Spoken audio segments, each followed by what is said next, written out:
मित्रांनो, आपण देवगिरी किल्ल्याच्या शेवटच्या टोकावरती या ठिकाणी आलेलो आहोत. शेवटच्या टोकावरती ही मजबूत अशा बुरुजावरती दुर्गा तोफ या ठिकाणी ठेवलेली आहे.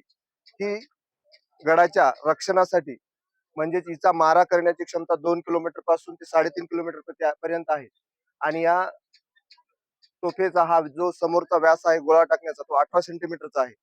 या तोफेतून जर एकदा मारा केला तर 2 किलोमीटर पासून ते 3.5 किलोमीटर पर्यंतचा शत्रू त्याच्याने लक्ष करू शकत होते. त्यावेळेस या तोफेचा खूप मोठ्या प्रमाणामध्ये वापर करून या देवगिरी किल्ल्याचं रक्षण करण्याचं काम या तोफेने केलेलं आहे.